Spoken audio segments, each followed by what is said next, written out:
Hello and welcome to the VR Untethered podcast with Brad and me, Josh. We have another week of VR fun and games. Mostly games, but also there's some not games might be in the next week. You never know. As always, we're going to start off with our uh, highlights of what we have played this week. Do you want to start or do you want me to start? I'll jump into it and then we'll take it from there. Yep. This week I decided to go back and play Waltz of the Wizards, the new expanded edition, which I had never played before. It was great. I really had a lot of fun in there, much more than I remember having when it was in the other format. Right. And they really did expand And I know it. you're looking forward to the hand tracking on that, aren't you? I was waiting for a couple of months after I purchased the expanded edition. I didn't open it until this week because, yes, I've been waiting for the hand tracking, which obviously I'll be waiting for several more months. So I decided, let me see what it's like. And it was great. I have to say, that's one thing that the lack of games coming out has done for me, is let me go back into games I either purchased previously and didn't have time to play, or picking up some of these new games that they're running during the lunar sale. I almost said eclipse, but New Year's sale. Well, yeah. Yeah, that would be a Yeah, different sale. right, exactly. Yeah, this is the ratty sale. Speaking of which, Moss is on sale this week, which I've also Yeah. played this week. I'm loving Moss. I really am. I'm taking my time and I'm going through chapter by chapter, and just the graphics are so beautiful.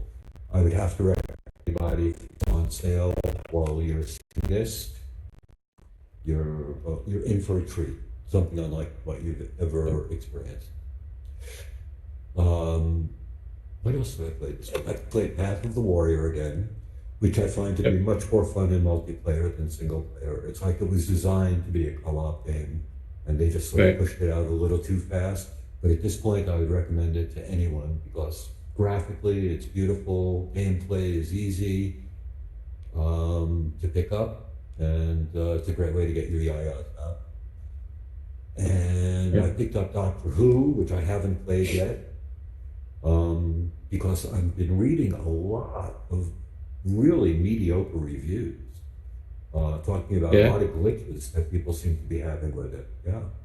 Hmm. I haven't really looked So at the reviews. What are they talking about? Well, that's just it. Is they're all talking about glitches, either in the placement of an item when you go to use the sonic screwdriver, or if you go to twist the dial, it doesn't work clockwise, but it does work counterclockwise, even though you're supposed to be turning it clockwise. Things like that, which they're saying are just immersion breaking. You know, they all love Hmm. flying the TARDIS if they can actually get it to move, but it's not just one or two people complaining. It seems to be a lot. Well, yeah. I played it on the Steam VR version, and the only real issues that I had with it was the screwdriver was a little glitchy at times, but it wasn't too bad. The biggest thing is in the initial sequence when you're escaping the things in the washing machines and the Daleks come by and whatnot in their ship. You have to pull a satellite dish off of the wall, and I found that if I pointed right at it, It didn't work. it didn't work. I had to point like a little bit down from it, Right, and that's what I had to everybody was saying.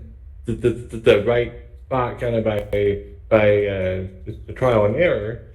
But after I figured out that which I wasn't always in the right you know in the logical area, I adapted to it, I guess. Yeah. Right. Well, that's what it So seems like people are saying, is that it takes a lot of adaptation, which means that it's not polished, really. So I wasn't sure whether that was saying this coming from the PC VR version, which I guess it is. I guess it did retain all of the gameplay. Yeah. Good and bad.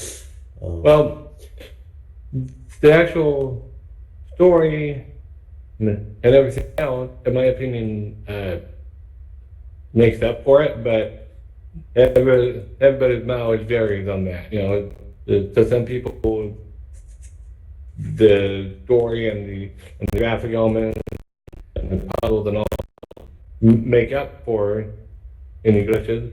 Other people, they're like, nope, I can't point directly at it and do it. Nope. So, you know, Right.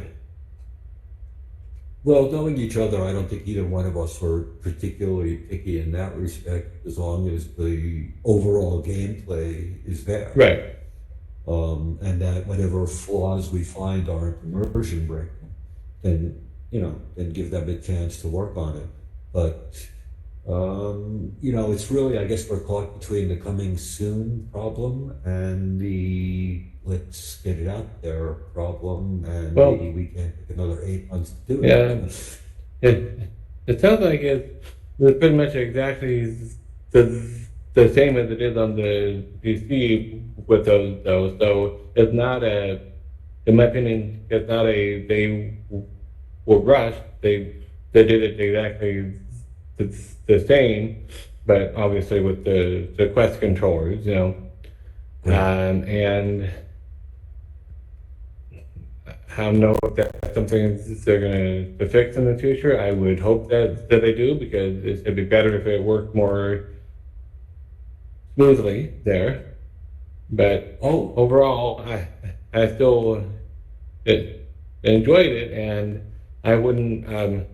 I got it as a giveaway over the Christmas break, and I got a Steam key and a giveaway. But had I actually bought it, I don't think I would have regretted buying it, because it was longer than the refund window. So that's always a good thing, in my opinion. Always.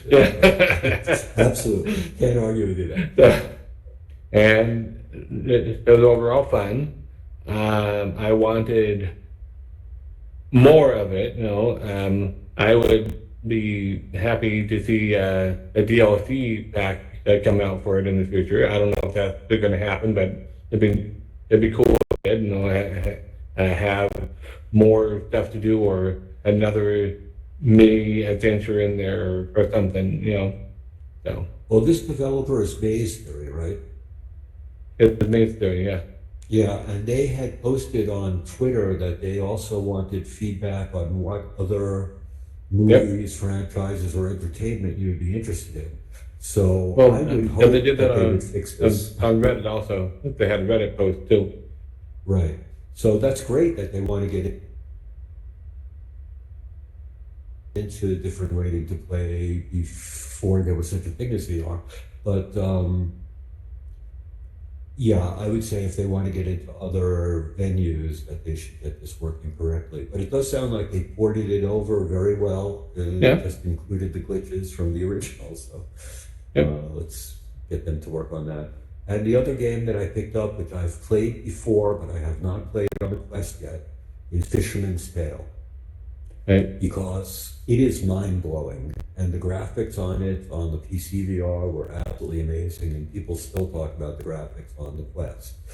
And the puzzles it really is very Inception-like. So if you've never played it, you're in for a treat, and it is a quality game. So I think that now during the Lunar sale, especially when it's $10, it's great to add to your library. If you like puzzle games and if you're into graphics. So I would put it on a scale with Moss, much less gameplay, but also kind of mind-blowing. So, and those were the games I played this week.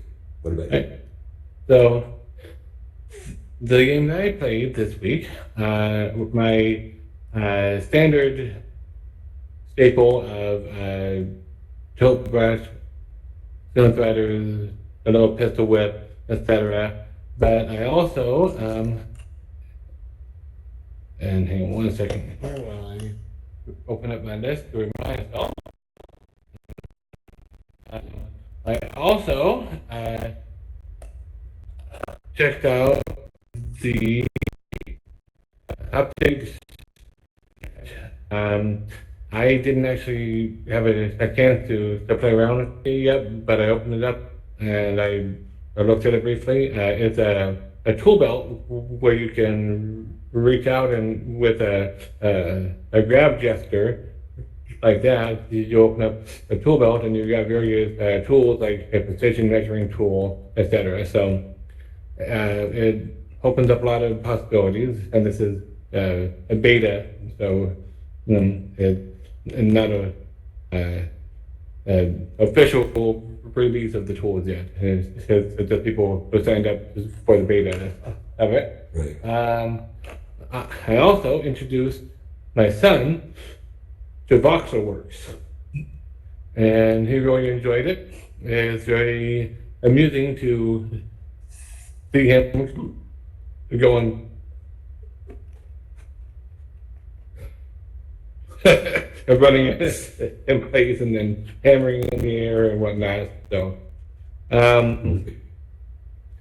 he also played Minecraft VR on my Gear VR, and he likes Voxelworks better because it's more natural movements and whatnot.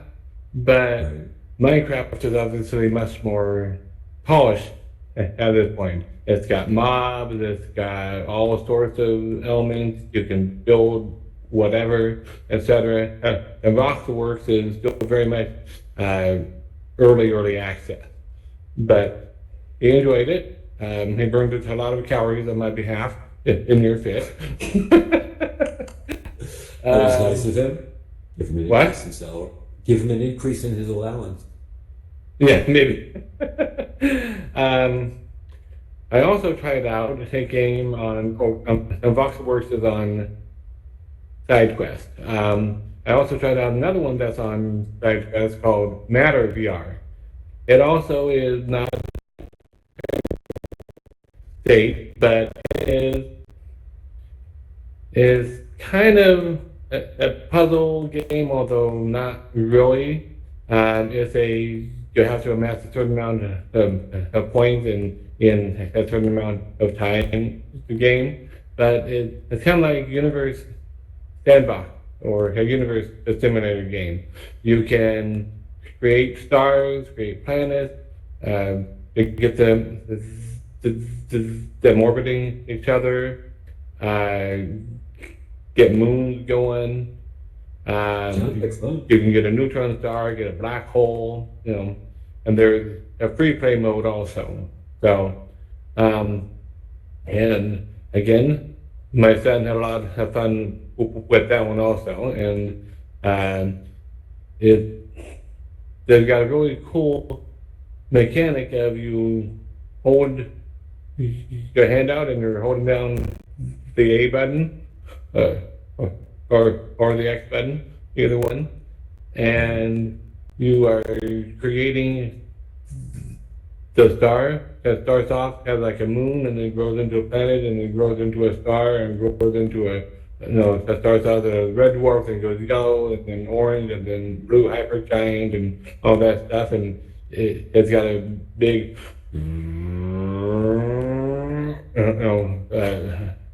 audio cue as it gets bigger and bigger, so it feels cool. And that's an important element. I also tried on Steam Until You Fall. They had a free weekend this last weekend, and I got to try it out for a little bit. And it's really fun. It's a roguelike game where you're progressing through the enemies as far as you can, and you've got the two weapons. It's kind of like Gargantua in that respect, but is more fun than Gargantua is, I think. Oh, okay. And huh? I was just going to ask what makes it more fun. Well, it's got music that is going while you are doing it. They get you hyped up music bit, and there's the person who brought you to save them from the bad guy person. Just like Gargantua has, periodically says, "Well done, go get those enemies," and stuff like that. Right. "Whoa, that was a good move," or and when you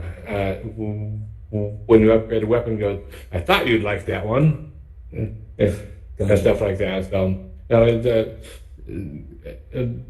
and rather than teething or holstering, all you do is you reach out and you grab the grip button, and they're there. So it's like, and you let go of them, and they go away, grab again, and they're back. It's cool. I liked it a lot. And last but not least, I got into the table tennis, the beta access, and it's pretty good too. I think in some ways it's more realistic than Racket Fury is. On the ball and the paddle physics. Really? It feels more realistic. I've got to say, I do still like the sci-fi look of Racket Fury. It's cool. It's got great graphics, and 11 is more everyday looking graphics. I mean, they do a great job on the graphics, but it's more just, I'm in like the dorm room and playing ping pong with a friend or whatever, but so. I wish the two of them would get together. Racket Fury is a little bit more arcadey in the physics. Right. Oh yeah. I never felt like I was actually playing ping pong in Racket. Right. I was playing Racket Fury. So in that respect, it would be nice to play a realistic physics ping pong game, but it would have been nice if they would have set it or given you a choice of environment. Well, you have a choice of environments. I think I haven't really played a lot in the beta so far, so I'm not sure if they're all available at the beginning or you have to unlock them. But they're all more like real world environments, So and nothing wrong with that. No, I guess they've done nicely. It's fine. Yeah. And the other thing that I like about Racket Fury a little bit better is you have a full body, and your opponent has a full body. Well, kind of. You're lacking legs, but in 11, they're just a head or a helmet and arms, and right. A controller in the left hand and a paddle in the right hand. So I would kind of like it if it was a little bit more than that, but that's the design choice, and it doesn't really take away from anything. So. Well, what I find interesting is sort of blends in with the topic, but I guess it's a little different.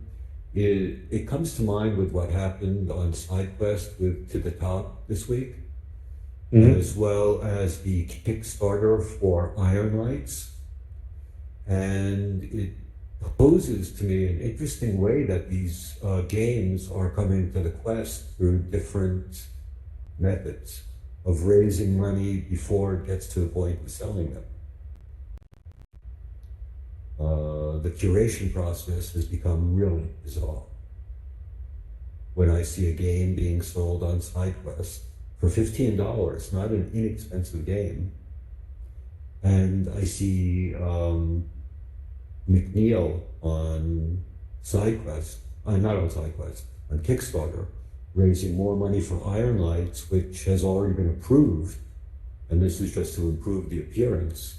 I'm wondering where we get to, like where you're saying that 11 just has the helmet and the controller, you know. Is it more advantageous for the developer to have a more polished game come to the Quest? Or are they better off releasing it to something like SideQuest? I don't know. That seems to me to be... I don't know either. you know, but definitely two different ways of approaching it, two very, very different ways. Sorry, it's true. Me rambling.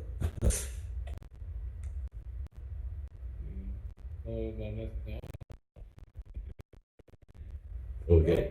I got turned around and I teleported. I see that. So, I noticed. I noticed that you disappeared. I'm back. Over. I didn't even realize I pressed the teleport button. Sorry. It's okay. So anyways, new releases. We already talked about it. Doctor Who Edge of Time. Yeah, pretty extensively. It has mixed reviews. Good. The story. It's got glitches. Right. And some of the control scheme, which is true, that was true in the PC version also.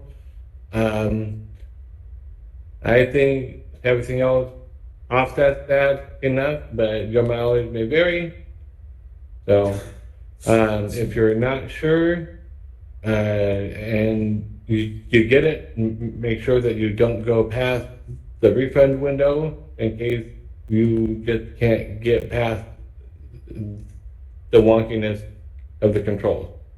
Right. So Good advice on any game, really. Although you might, if you like the concept, you might want to hold on to the game. It's like eSpire 1, which has changed. right.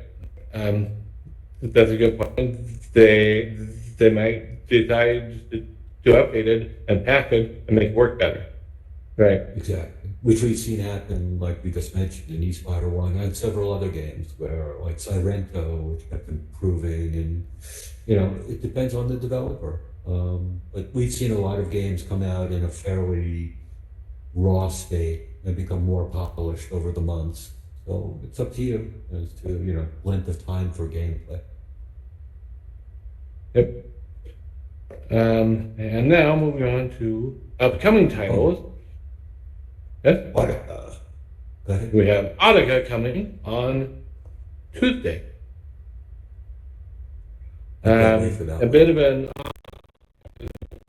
are still used mostly on Thursday, although it's been kind of days every now and then.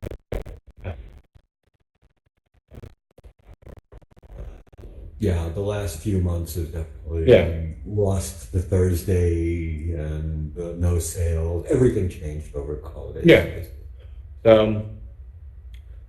That is one I am looking forward to. It is confirmed as cross-buy, so if you already own it on the Rift, then you will already own it on the Quest when it comes out on Tuesday. And that also means that I don't know if it's on the sale right now on the Rift or not, but you can watch out for a sale if you want to hold off and not get it on day one, but you want to hold off and wait for a sale on the Rift. You know, you get on sale on the Rift and you own it on the Quest. You know. Right. Well, that's just it. As I bought it on the Rift a while ago. I was going to talk to you about. Cross-buy is really terrific, but the game that's coming out now, that just came out, Saints and Sinners, Right. is also came out as cross-buy. I don't know if you're aware of that.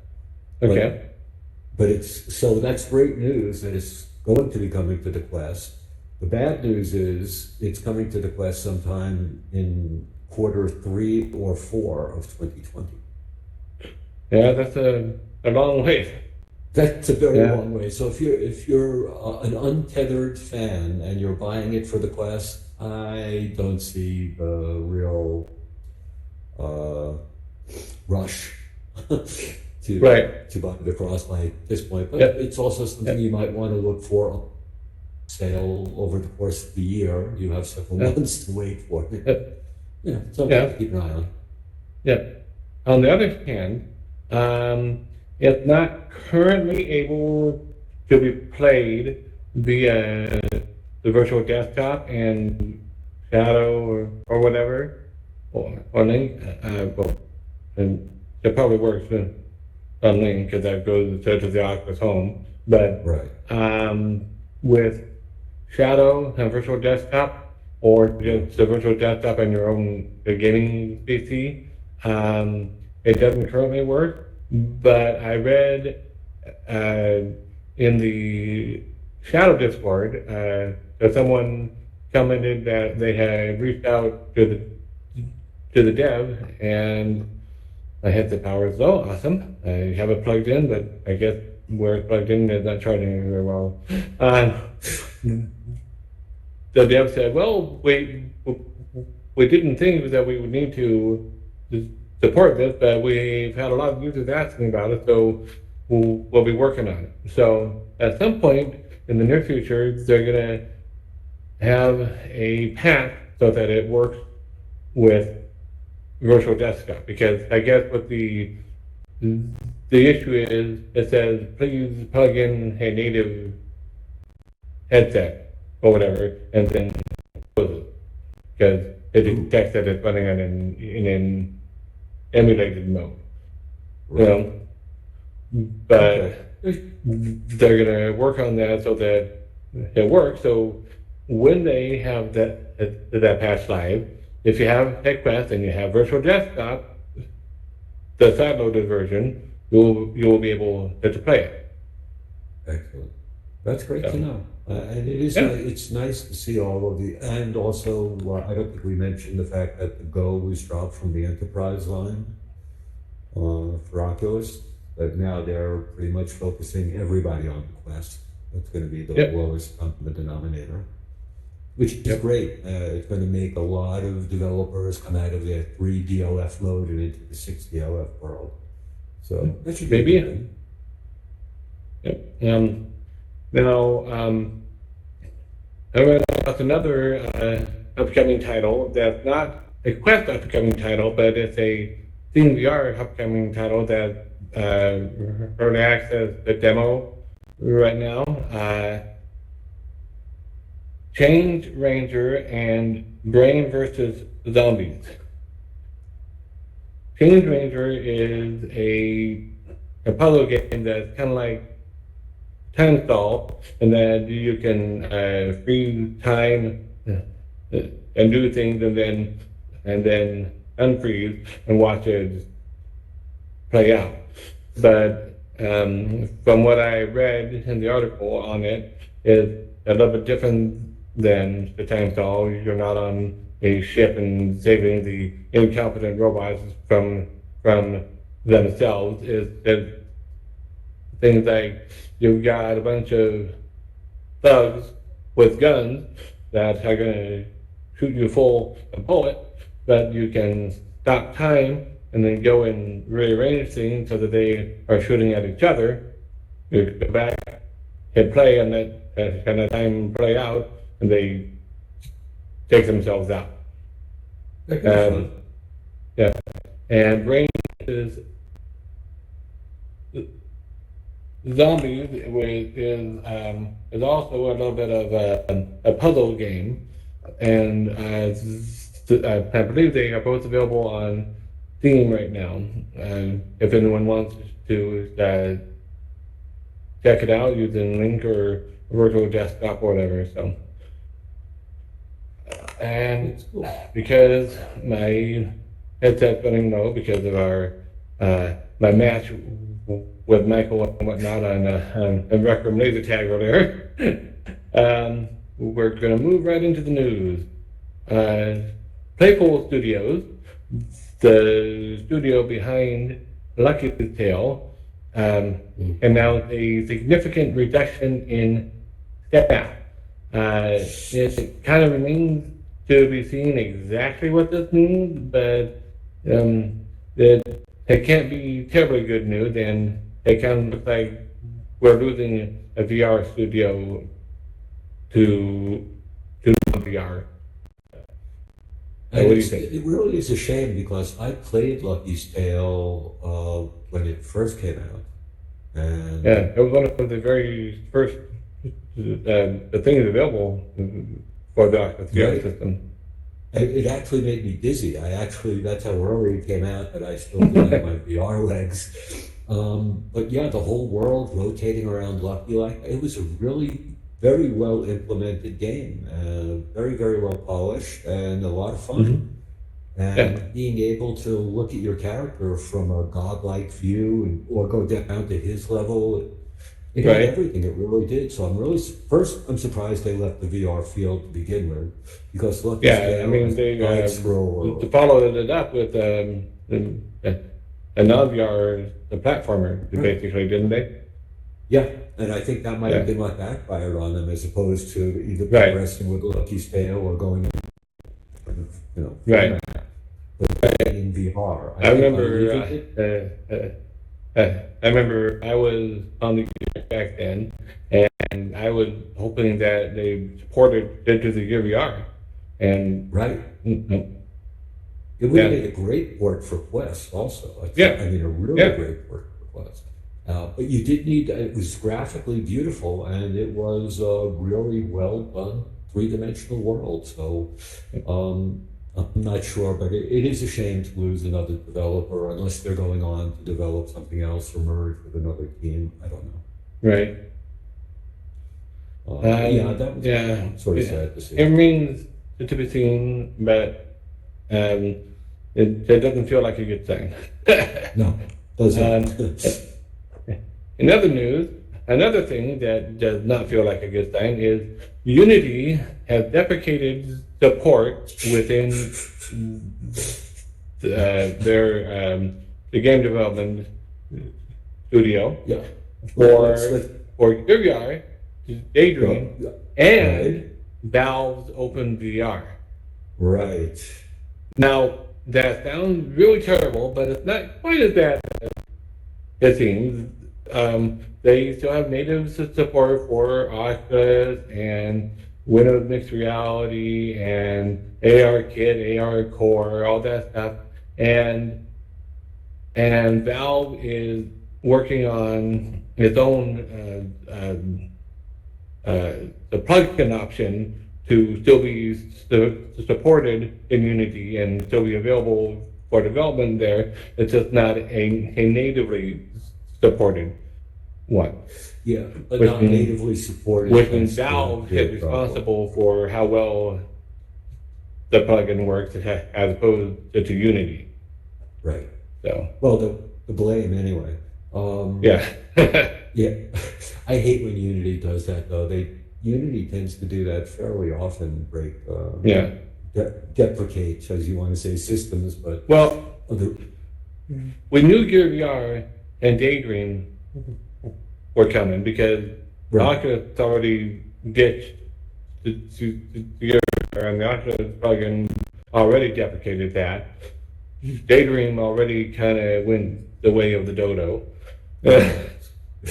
So, I'm not entirely sure of all the politics and whatnot behind the Valve Open VR move, but this likely won't really significantly impact the game, the development and whatnot. It's just a shifting around of who's responsible for the plugin and whatnot, I think, mainly. Exactly. I agree with you.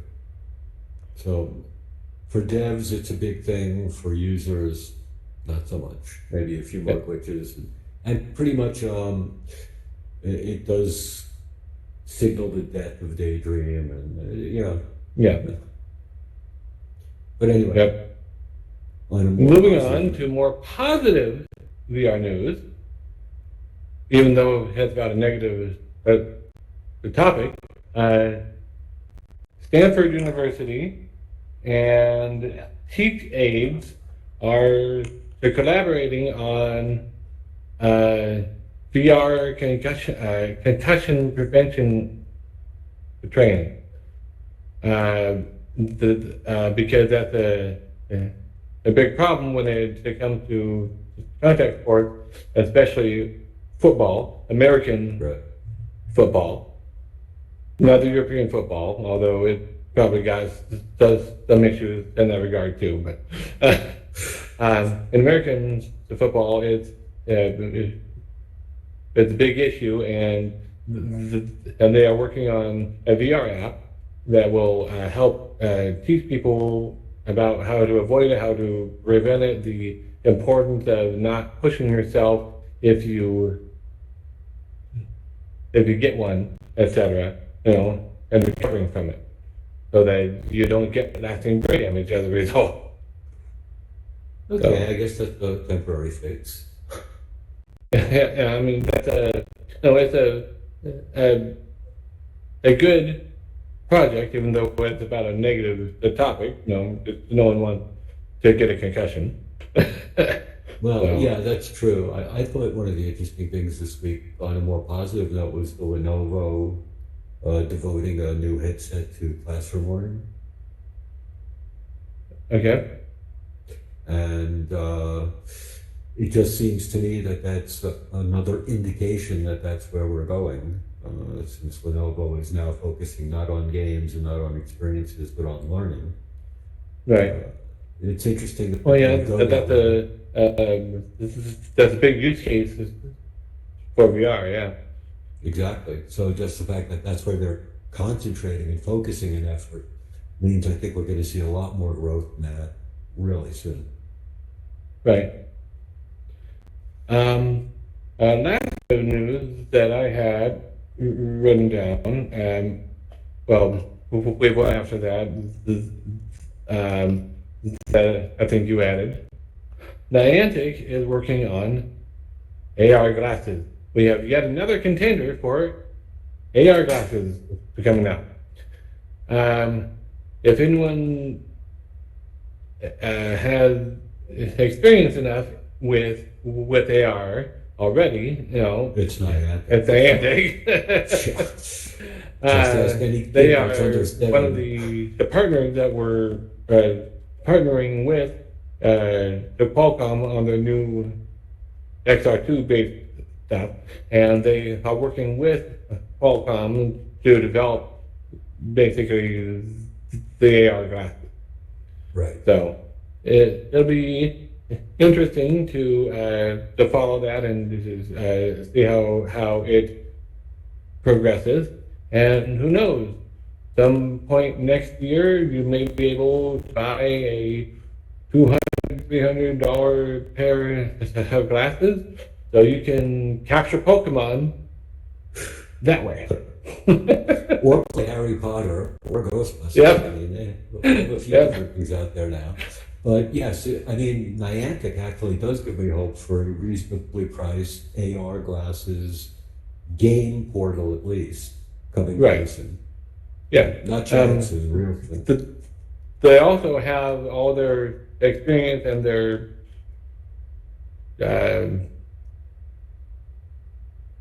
and the data from all the Pokemon Go users, all the Ingress users, and all that on the AR aspect, and they call it their what is it, real world system or whatever, and they're going to be opening that up to developers at some point also. Well, the way that they integrated their whole system with GPS and it could be, that's part of the real world system. Yeah, right. And I guess another emergency is that my headset is very low now. So okay, I'll believe it. I think we need to wrap this up soon. Okay. So it'll be an extra short episode of the podcast. And let us know how you like our new environment. Has already been alluded to a couple times earlier, the lunar sale right now, and I think Through the weekend. Monday you're out. through the rest of the day, or the weekend, or I think it runs through Sunday evening. Usually, they go by Pacific time, so it's like Right. 3, by midnight Pacific time Sunday, I believe, is the end. Yeah. So, So basically, depending on your location. to celebrate the Lunar New Year or the Chinese New Year, there is a sale in the Oculus store, Oculus Quest store. I'm assuming Rift has a version of it also. I would think so. And there are a Steam lot as of well. things on sale right now. 20% off, 33% off, etc. Moss is one of the ones that is 33% off. So if you haven't already heard about it, haven't already gotten an email from Oculus letting you know about it, go to the store, check it out, see if that wish list app that you've been waiting on is now on sale. Right. Because make it. Yay. You can finally start looking forward to sales, which is great. Yep. I know. And people last year thought that sales would never come. I know, it felt like that. But I picked up Apex Construct on sale, which that was a great deal. And I picked up this year's sale. So Yep. that was also a 33% and a 20%. So Yep. grab it while you can. Yep. And the only other new thing that I believe we didn't discuss was that Mammoth came out with their band for With the what? ring. Right. Mammoth came out with their elastic bands that held the rings on the Oculus Quest 54 cents. It says the info they can still be tracked. I saw on, I think in the Oculus Quest Facebook group, that someone said, so I got the protective covers, but now my controllers can't be tracked. I'm like, oh, that kind of defeats the purpose. Well, yeah, sort of. Just put the controller down, and you don't need the. Well, yeah, track anymore. these were obviously not the Mammoth ones. This was a different brand. That's pretty humorous. No, now what do I do? Right. It's I'm like, going to well, protect first of all, take them off. Second, throw them away. No. Right, exactly. Give them to a friend that you don't want. Let them use it. So, Okay, Josh. yeah. So, anything else you would like to say before your headset dies and you have an ignominious?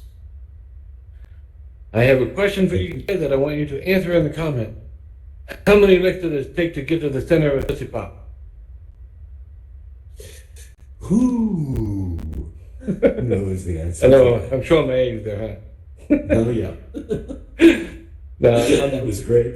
so thank you for watching. If you made it this far, if you didn't make it this far, please make it this far Thanks for next time trying. so we can thank you for watching. And remember And also, to let like, us know about subscribe, tell all your friends, go buy that sandwich, the billboard sign, and stand on the corner so letting everybody know about us. the Untethered Mobile VR podcast. Yep. VR Untethered, the mobile VR podcast, where we are Brought to you mentally from all untethered as spaces. well as untethered in the Quest. Right. Now you have your choice, untethered or tethered. Yep. And on that note, hasta luego. Hasta la vista, baby. Yep. Or, as I like to say to my wife sometimes, pasta la vista. Bye. Bye. Okay.